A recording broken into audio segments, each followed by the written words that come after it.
Hi, Piers here. Today I'm going to show you my custom built and designed Lego attack drone. So, I originally designed this drone to be fast, nimble, and agile reconnaissance platform that can quickly go into enemy territory, get some photos, and return back to headquarters to report. But over time, I also found that this can be useful for many other applications too. So let's get into it. So starting off with the nose, we have the drone's brain. We have in this area here is stored the drone's piloting computer, navigation computer, and weapons computer, which will help pilot the drone and manage the drone's weapons. Under the beak of this drone, or the front end, we have the business end of it. We have the camera.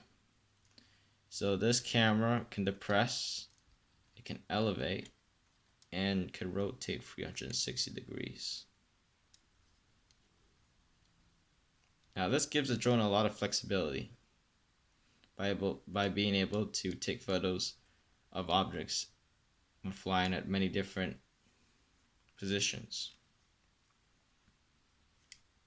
Moving on to the wings of this craft, we have a dagger-shaped wing.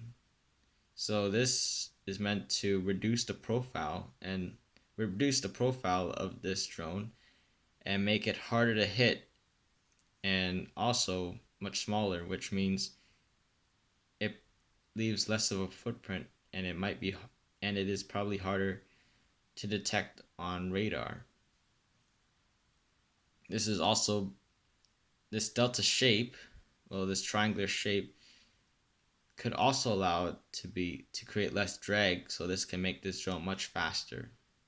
Originally, this was actually based on the Delta 7 Asprite in Star Wars Episode 2, which also shares a lot of the similar traits, and I really got inspired from that starfighter, and that's why you see these triangular wings here.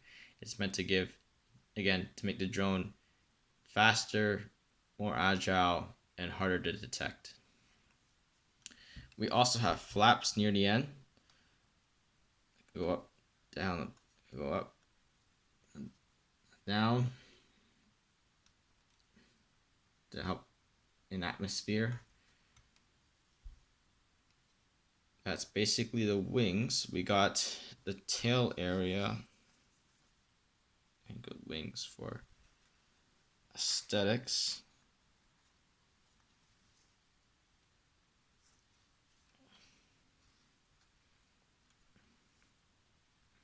Now moving on to the back, we got three big engines of this drone, but the primary engine is this central one here, where the hyperdrive is also stored to allow this thing to have intergalactic travel. These two other thrusters here are secondary thrusters to allow it to navigate in areas after it has gone through hyperspace. Now, if this drone ever gets in trouble, like it gets jumped on by enemy fighters, it also has the option of activating these rockets over here, which will allow it to momentarily gain an even greater speed advantage over its pursuers. And this gives it a greater chance of making it out and quickly going back into hyperspace and going back to headquarters.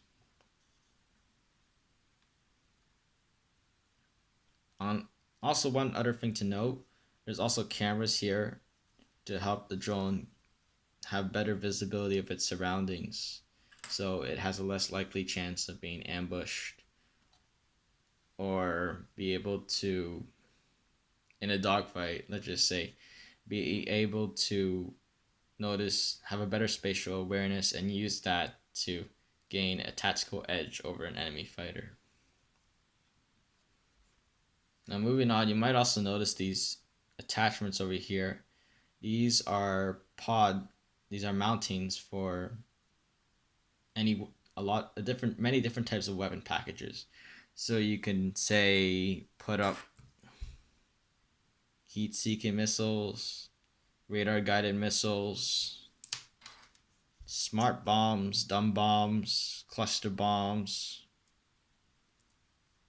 You can even put, say, if you can make your own custom jamming pod and put that thing up there too, to as like cyber warfare to mess over the enemy's radar to allow bigger forces to get in. Also, you can put in like fuel to make increase the range if you just purely want this as a recon starfighter. And yeah, that this allows this drone to be very, very versatile in many missions. We have 4 of these mountings here. 1, 2, 3, 4. And this is a decent loadout for this drone.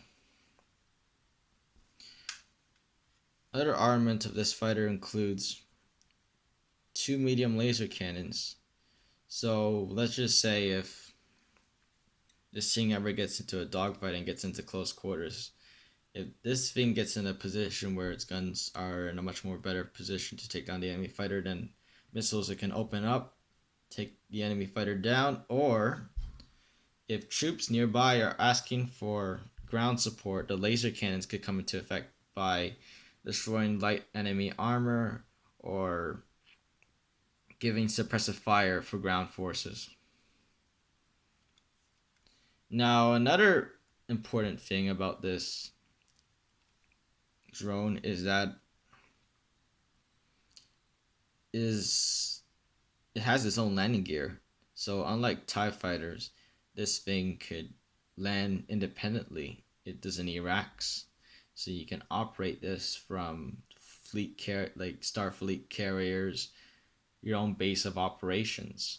So this makes the platform even more versatile in combat. And yeah, so I can just show you here. Just take this out. This. Here comes the landing gear. It's really inspired by Star Wars designs. You don't have the wheel-like landing gear of aircraft, because this thing is, I imagine this to have repulsor lifts. It is kind of inspired from the Star Wars universe, but it's kind of a mixing and mesh of the Star Wars and modern day universe into a capable recon and attack platform. And yeah, this thing is very versatile and flexible and could be a great asset for any Lego military to take on any threat. And yeah, thank you for watching.